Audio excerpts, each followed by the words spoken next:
त्र्यंबकं यजामहे सुगंधिं पुष्टिवर्धनम् उर्वारुकमिव बन्धनान् मृत्योर्मुक्षीयमामृतात्। ओम नमः शिवाय। हरे कृष्णा।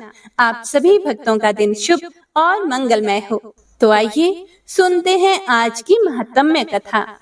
हे प्रिय भक्तों, इस पवित्र श्रावण मास में भगवान महादेव के सुंदर चरित्र का वर्णन सुनना और पढ़ना चाहिए। और ऐसे परम वैष्णव भगवान शंभु के नागेश्वर ज्योतिर्लिंग की कथा आज हम श्रवण करेंगे। गुजरात के पश्चिमी समुद्र तट पर स्थित द्वारिका में यह ज्योतिर्लिंग स्थापित है। विशाल परिसर में फैले हुए इस ज्योतिर्लिंग की कथा अत्यंत सुंदर है। तो आइए हम अब देखते हैं कि आखिर इस ज्योतिर्लिंग का प्रादुर्भाव कैसे हुआ। यह वर्णन हमें मिलता है शिव पुराण से। एक समय की बात है, पश्चिमी समुद्र के तट पर एक सुंदर वन बसा हुआ था, जहां पर दारुक नामक राक्षस अपनी पत्नी दारुका के साथ निवास करता था। उस वन का विस्तार चारों ओर से 16 योजन था और यह कोई साधारण वन नहीं था, बल्कि स्वयं माता पार्वती ने इस वन की देख रेख का कार्य दारुका को सौंपा हुआ था। माता पार्वती से यह आशीर्वाद प्राप्त करके दारुका सदा ही अहंकार में रहती थी। वह जहां कहीं भी जाती उस वन को अपने साथ लेकर जाती। यह वन सभी मूलभूत सुविधाओं से संपन्न था। उसके पति दारुक ने इस वन में हाहाकार मचा रखा था। सभी प्रकार के यज्ञ अनुष्ठानों पर अंकुश लगा दिया था। अन्य राक्षस भी इस वन में आकर बसने लगे थे। वे सब धर्म के कट्टर विरोधी थे और उनके अत्याचार से वन के प्राणी अत्यंत कष्ट में रहते थे। अपने दुख के निवारण हेतु उन्होंने महान तपस्वी महर्षि और्व की शरण ली, जो कि स्वभाव से अत्यंत ही दयालु थे। इन प्राणियों की व्यथा सुनकर महर्षि और्व ने इन राक्षसों को श्राप देते हुए कहा कि जब भी वे राक्षस पृथ्वी पर किसी भी प्राणी को कष्ट पहुंचाएंगे अथवा किसी भी यज्ञ अनुष्ठान में बाधा उत्पन्न करेंगे तो उनका सर्वनाश हो जाएगा। महर्षि और्व के इस श्राप को सुनकर देवता तो अत्यंत प्रसन्न हो गए। उन्होंने सोचा कि दारुक पर आक्रमण करने का यही सबसे अच्छा अवसर है। देवताओं ने अपनी सेना लेकर राक्षसों पर चढ़ाई कर दी। असुर असमंजस में पड़ गए। यदि वह देवताओं से युद्ध करके उन्हें क्षति पहुंचाते हैं तो मुनि के श्राप से मारे जाएंगे, और वहीं दूसरी ओर यदि वह युद्ध ना करते तो देवताओं द्वारा मारे जाते हैं। इस दुविधा में दारुका राक्षसों की रक्षा के लिए आगे आई। उसने सोचा, भवानी के वरदान से मैं इस वन को कहीं भी ले जा सकती हूँ। क्यों ना मैं इस पृथ्वी से उठाकर समुद्र में ले जाऊं। वहां यह देवता हमारा कुछ नहीं बिगाड़ पाएंगे। और बस फिर क्या था, दारुका ने उस वन को उठाकर समुद्र में रख दिया। सभी राक्षस वहां निर्भय होकर रहने लगे और समुद्र के प्राणियों को सताने लगे। लंबा समय बीत गया। एक बार उस समुद्र में बहुत सारी नावें आईं, जिनमें मनुष्य सवार थे। वास्तव में वह सुप्रिया नामक एक व्यापारी का समुद्री कारवां था। सुप्रिया यह अत्यंत सदाचारी भस्म रुद्राक्षधारी परम शिव भक्त था। प्रतिदिन भगवान शिव की पूजा अर्चना किए बिना वह अन्न तक का एक भी दाना नहीं लेता था। भगवान शिव भी अपने इस प्राण प्रिय भक्त को दर्शन देते रहते थे। उसने अपने सभी साथियों को भी भगवान शिव की आराधना करना सिखा दिया था।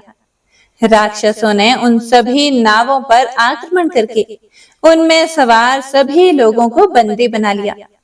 कारागृह में रहते हुए भी सुप्रिया का विश्वास नहीं डगमगाया। उसने अपनी तपस्या जारी रखी। बंदी गृह में भी सभी लोग ओम नमः शिवाय मंत्र का जप करते रहे। जब दारुक को इस बात का पता चला तो उसने सुप्रिया को डराना और धमकाना शुरू कर दिया।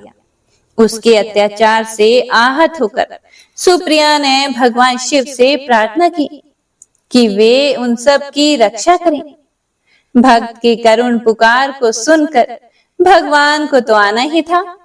सुप्रिया को क्रंदन करते हुए देखकर भगवान शिव वहां तत्काल प्रकट हुए और आश्चर्य की बात यह थी कि उनके साथ साथ एक 4 दरवाजे वाला मंदिर भी प्रकट हुआ, जिसके मध्य में एक दिव्य ज्योतिर्लिंग प्रकाशित हो रही थी। उस भव्य मंदिर में शिव परिवार के सभी सदस्य भी विराजमान थे। सुप्रिया ने उन सब के दर्शन किए तथा विधिवत उनका पूजन किया। अपने भक्त की रक्षा करने के लिए भगवान शिव ने अपने पाशुपात अस्त्र से उन सभी राक्षसों को काट डाला। अपने भक्तों को उत्तम वरदान देते हुए भगवान शंकर ने कहा कि आज से इस वन में सदा ब्राह्मण, क्षत्रिय, वैश्य और शूद्र इन 4 वर्णों के धर्म का पालन होगा। शिव धर्म के उपदेशक, प्रचारक और प्रवर्तक इस वन में निर्भीक होकर रह पाएंगे। यहाँ तमोगुण प्रधान राक्षसों के लिए कोई भी स्थान नहीं होगा। अब देखिए, हम जानते हैं कि दारुका को वह वन स्वयं देवी पार्वती ने प्रदान किया था। उसने माता पार्वती का ध्यान करते हुए उनसे अपने कुल की रक्षा करने का वरदान मांगा। दारुका की प्रार्थना सुनकर भवानी ने भोलेनाथ से कहा, हे नाथ, आपकी यह बात इस युग के अंत में सिद्ध हो, तब तक तमोगुण प्राणियों को भी इस वन में रहने की आज्ञा दीजिए। दारुका अत्यंत बलवान है और उसने मुझे प्रसन्न किया है। मेरी इच्छा है कि यह राक्षसों का राज्य संभाले और इन राक्षसियों द्वारा जो भी पुत्र उत्पन्न हो उन्हें इस वन में घूमने की छूट दी जाए। ऐसा उपाय कीजिए। गौरी की मनोकामना को पूर्ण करने के लिए भगवान शंकर ने कहा, हे देवी, मैं इस वन में सदा निवास करूंगा। जो भी पुरुष मेरा दर्शन करेगा वह चक्रवर्ती सम्राट बनेगा। कलयुग के अंत और सतयुग के आरंभ में महासेन का पुत्र वीरसेन इस धरती पर जन्म लेगा, जो मेरा परम भक्त होगा और मेरे दर्शन करके वह चक्रवर्ती सम्राट बनेगा। इस प्रकार भगवान शिव उस वन में नागेश्वर नाम से विख्यात हुए और देवी पार्वती नागेश्वरी के नाम से विराजमान हुई। यह पवित्र स्थल गुजरात की द्वारिका नगरी से 17 किलोमीटर दूर स्थित है। इस मंदिर का शिवलिंग त्रिमुखी रुद्राक्ष के आकार का है और चांदी के नाग के फन से सुरक्षित है। यह कोई साधारण तीर्थ स्थल नहीं है। कहते हैं कि शंकराचार्य जी ने यहाँ कालिका पीठ में अपने पश्चिमी मठ की नींव रखी थी। मंदिर का डिजाइन मानव शरीर के ढांचे का प्रतीक है। महाद्वार पैरों का प्रतिनिधित्व करता है। भगवान हनुमान और गणेश जी की 2 मूर्तियों के बीच स्थित प्रवेश द्वार मानव शरीर के हाथों का प्रतीक है।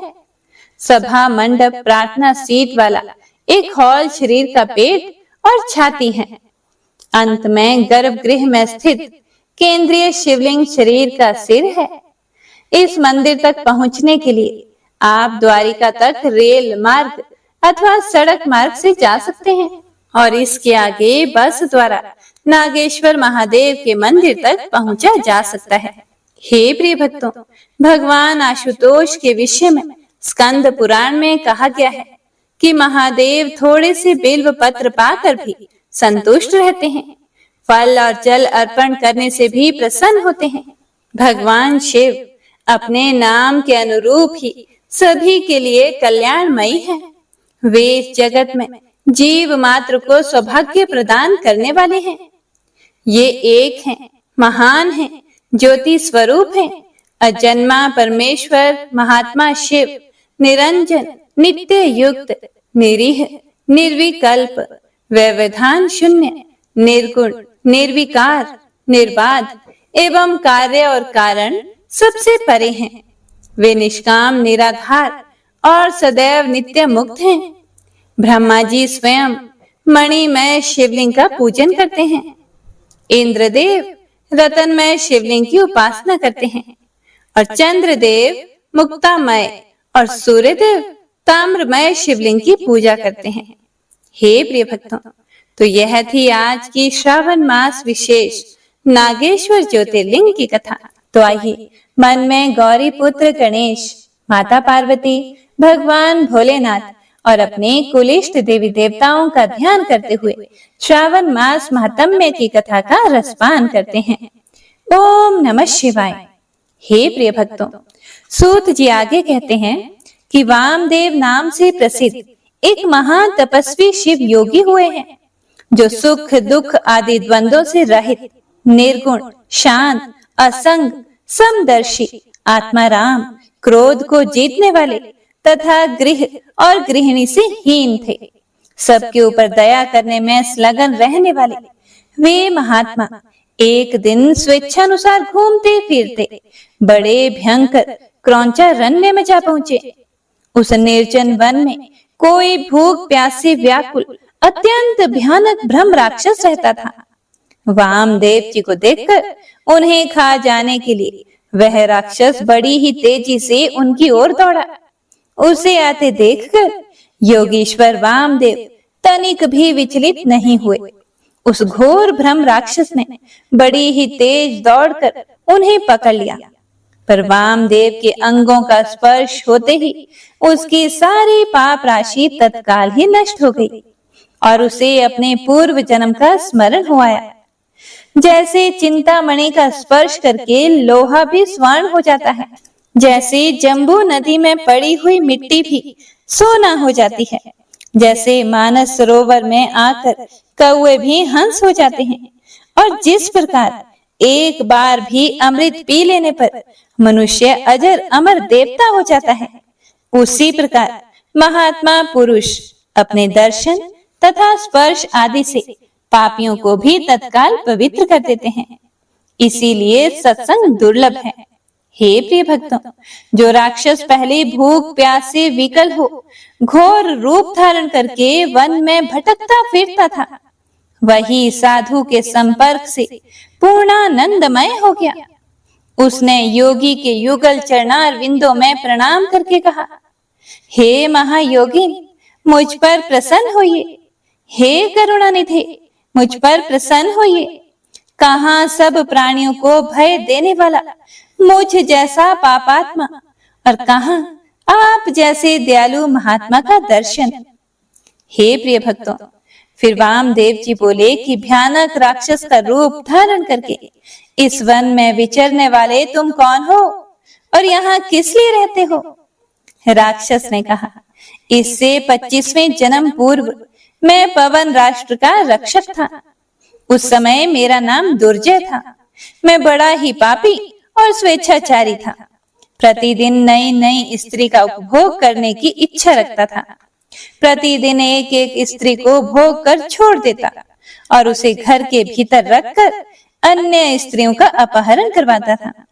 मेरे द्वारा भोगी हुई वे स्त्रियां घर के भीतर बंद रहकर दिन रात शोक में डूबी रहती थी। मेरे राज्य में जितने भी ब्राह्मण थे वे सब स्त्रियों सहित भाग गए।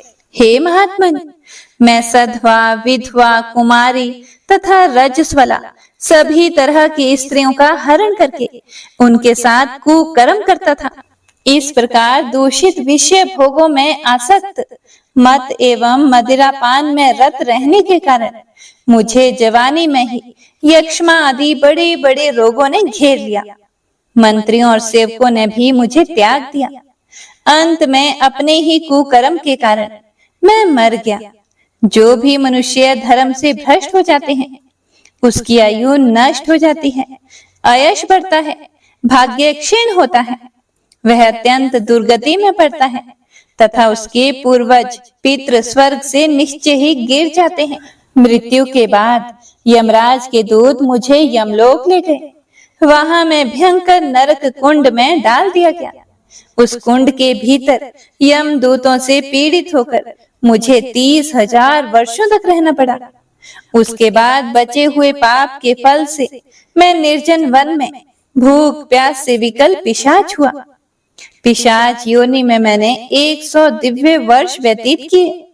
फिर दूसरे जन्म में व्याघ्र, तीसरे में अजगर, चौथे में भेड़िया, पांचवें में सुअर, छठे में गिरगिट, सातवें में कुत्ता, आठवें में सियार, नवें में गव्य अर्थात नील गाय, 10वें में मृग, 11वें जन्म में वानर, 12वें में गिद्ध, 13वें में नेवला, 14वें में कौवा, 15वें में रिछ, 16वें में वन मुर्गा, 17वें में गधा, 18वें में बिलाव, 19वें में मेंढक, 20वें में कछुआ, 21वें में मछली, 22वें में चूहा, 23वें में उल्लू, 24वें में जंगली हाथी और 25वें जन्म में मैं ब्रह्म राक्षस हुआ।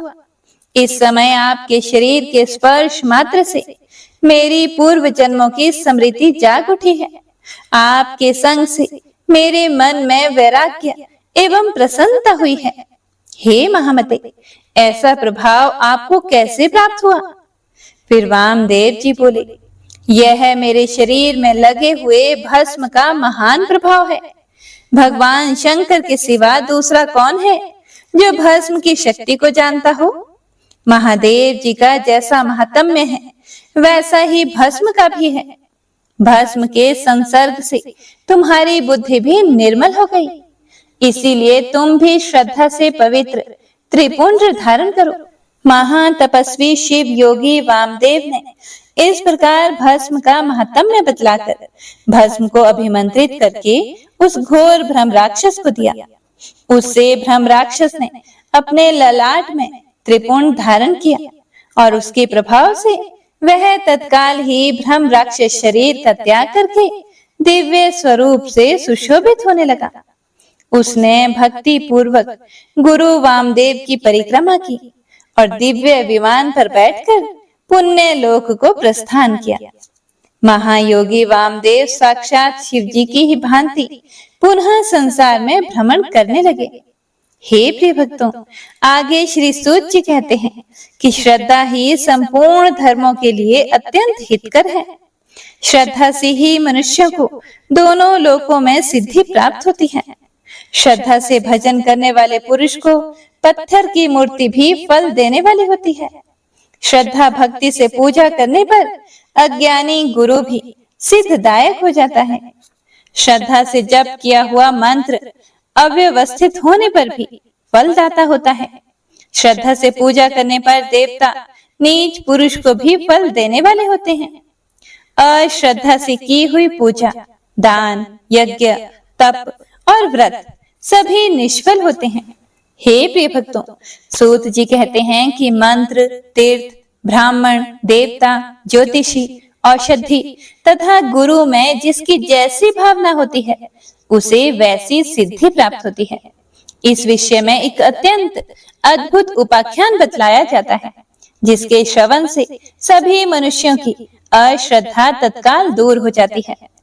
पूर्व काल में पांचाल देश के राजा के सिंहकेतु नाम से विख्यात एक पुत्र था, जो समस्त उत्तम गुणों से युक्त और सदा क्षत्रिय धर्म में तत्पर रहने वाला था।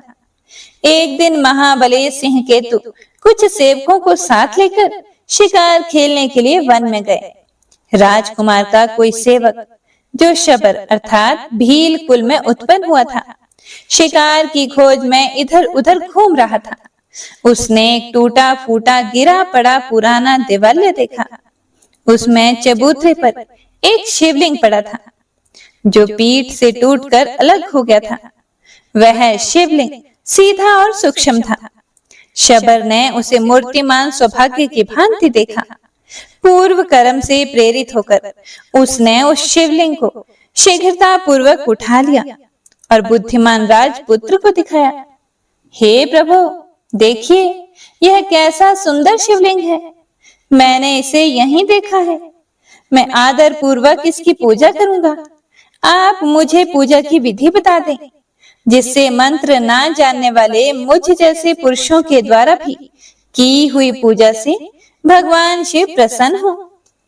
निषाद के इस प्रकार पूछने पर परिहास कुशल राजकुमार ने हंसकर कहा, शिवलिंग को शुद्ध आसन पर स्थापित करके सदा संकल्प पूर्वक नूतन जल से अभिषेक करें।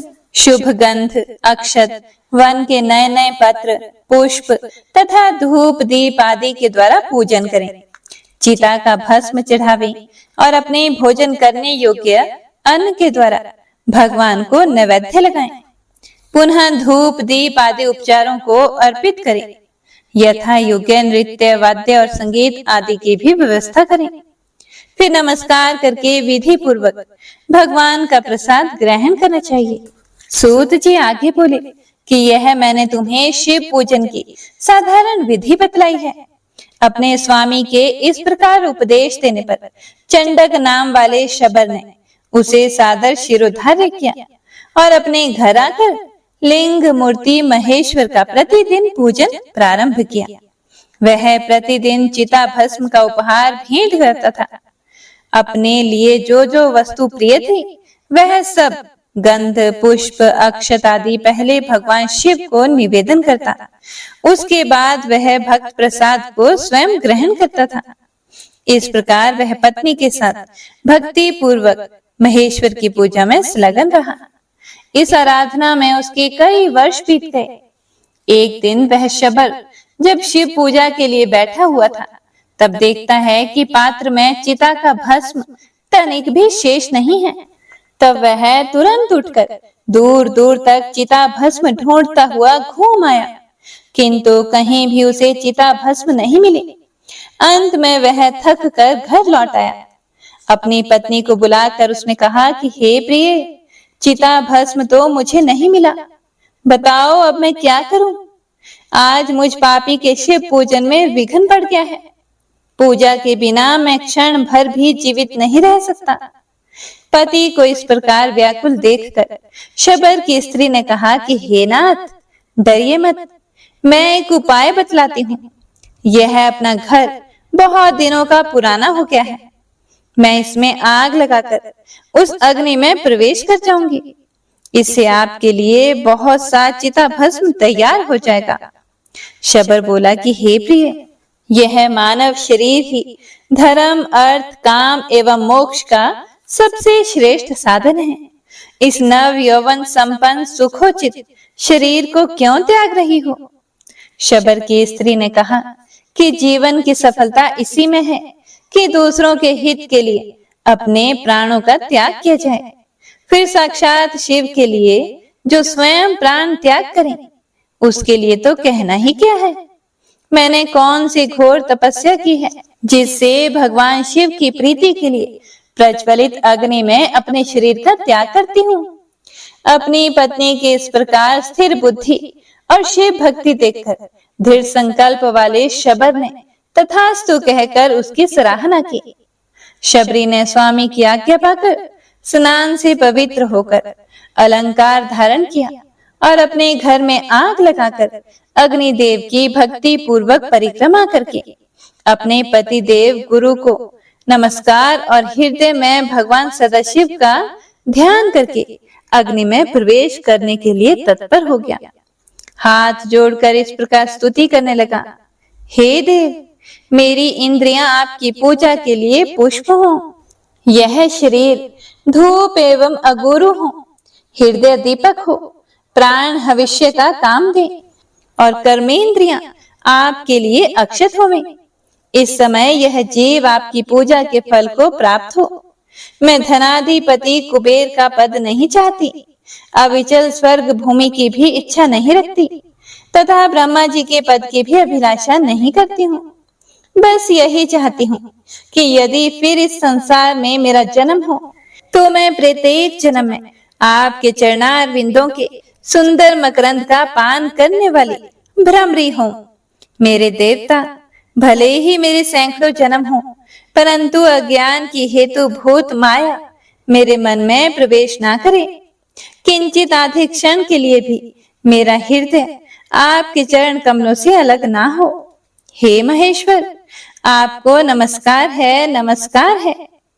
इस प्रकार देवेश्वर भगवान शिव को प्रसन्न करके दृढ़ निश्चय वाली शबरी प्रज्वलित अग्नि में प्रवेश कर गई और क्षण भर में जलकर भस्म हो गई। फिर शबर ने उस भस्म को लेकर जले हुए घर के समीप ही भगवान शिव का पूजन किया। पूजन के अंत में उसने प्रसाद लेने की नित्य आने वाली अपनी प्रियतमा का स्मरण किया। स्मरण करते ही वह पहले की भांति हाथ जोड़कर सामने खड़ी दिखाई दी। पत्नी को देखकर तथा जलकर भस्म हुए घर को भी पहले की तरह पाकर शबर आश्चर्यचकित होकर सोचने लगा, अहो, अग्नि तो अपने तेज से वस्तु को जलाती है, सूर्य केवल किरणों से तपाते हैं, राजा अपने दंड के द्वारा अपराधी को दग्ध करता है और ब्राह्मण मन से जला डालता है। मेरी पत्नी तो प्रत्यक्ष अग्नि में जल गई थी, यह जीवित कैसे हो गई? पता नहीं यह स्वप्न है अथवा भ्रम में डालने वाली माया है।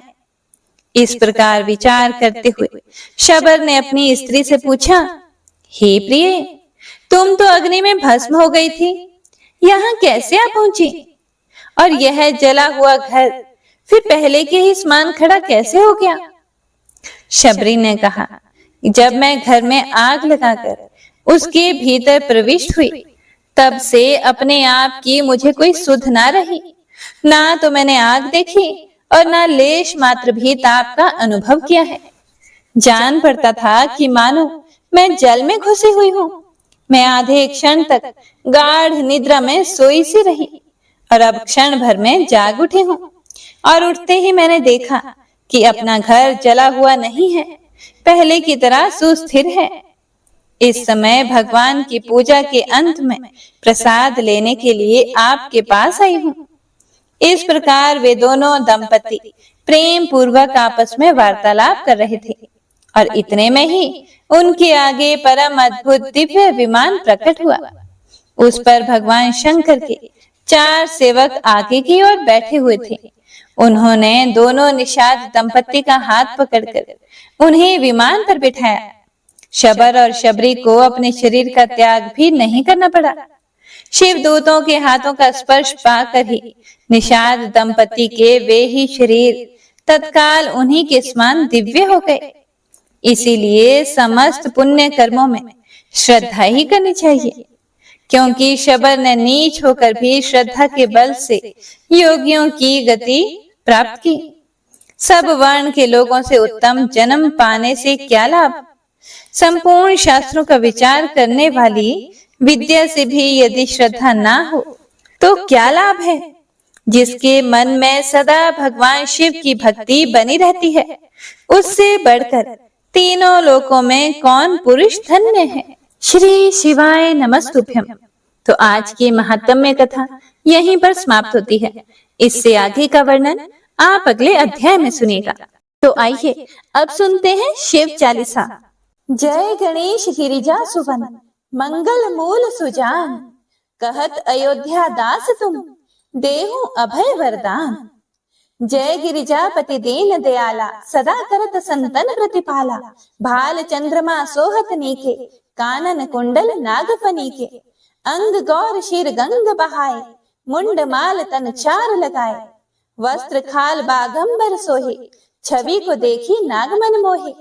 मैना मातु की हवे दुलारी, बाम अंग सोहत छवि न्यारी। कर त्रिशूल सोहत छवि भारी, करत सदा शत्रुन क्षयकारी। नंदी गणेश सोहे तह कैसे, सागर मध्य कमल है जैसे। कार्तिक श्याम और गण राव, या छवि को कही जात न काओ। देवन जब ही जाए पुकारा, तभी दुख प्रभु आप निवारा। किया उपद्रव तारक भारी, देवन सब मिली तुम ही जुहारी। तुरत छड़ानन आप पठायो, लव निमेष महामारी गिरायो। आप जलंधर असुर सहारा, सुयश तुम्हार विदित संसारा। त्रिपुरासुर सन युद्ध मचाई, सब ही कृपा कर लीन बचाई। किया तप ही भागीरथ भारी, पूरब प्रतिज्ञा तासु पुरारी। दानिन मह तुम सम कोई नाही, सेवक स्तुति करत सदाही। वेद नाम महिमा तव गाई, अकथ अनादि भेद नहीं पाई। प्रकटी उधती मंथन में ज्वाला, जरत सुरासुर भय विहाला। किन्हीं दया तह करी सहाय, नीलकंठ तब नाम कहाई। पूजन रामचंद्र जब किन्हा, जीत के लंका विभीषण दिन्हा। सहस कमल में हो रहे धारी, किन्हा परीक्षा तब ही पुरारी। एक कमल प्रभु राखे जोई, कमल नयन पूजन जहाँ सोई। कठिन भक्ति देखी प्रभु शंकर, भय प्रसन्न दिए इच्छित वर। जय जय जय अनंत अविनाशी, करत कृपा सबके घटवासी। दुष्ट सकल नित मोहि सतावे, भ्रमत रहूं मोहि चैन न आवे। त्राहि त्राहि मैं नाथ पुकारो, यही अवसर मोहि आन उबारो। लई त्रिशूल शत्रुन को मारो, संकट से मोहि आन उबारो। मात पिता भ्राता सब होई, संकट में पूछत नहीं कोई। स्वामी एक है आस तुम्हारी, आए हरहु मम संकट भारी। धन निर्धन को देत सदाही, जो कोई जांचे सो फल पाही। स्तुति के ही विधि करें तुम्हारी, क्षमो नाथ अब चूक हमारी। शंकर हो संकट के नाशन, मंगल कारण विघ्न विनाशन। योगी यति मुनि ध्यान लगावे, शारद नारद शीश नवावे। नमो नमो जय नमः शिवाय, सूर ब्रह्मादिक पार न पाए। जो यह पाठ करे मन लाए, तापर होत है शंभु सहाय। ऋणिया जो कोई हो अधिकारी, पाठ करे सो पावन हारी। पुत्रहीन कर इच्छा जोई, निश्चय शिव प्रसाद ते ही होई। पंडित त्रयोदशी को लावे, ध्यान पूर्वक होम करावे। त्रयोदशी व्रत करे हमेशा, ताके तन नहीं रहे कलेशा। धूप दीप नैवेद्य चढ़ावे, शंकर सम्मुख पाठ सुनावे। जन्म जन्म के पाप नसावे, अंत धाम शिवपुर में पावे। कहे अयोध्या दास आस तुम्हारी, जानी सकल दुख हरहु हमारी। नित नेम कर प्रातः ही, पाठ करो चालीसा। तुम मेरी मनोकामना, पूर्ण करो जगदीश। मगसर छठी हेमंत ऋतु, संवत 64 जान। स्तुति चालीसा, शिव ही पूर्ण केल कल्याण। ओम नमः शिवाय।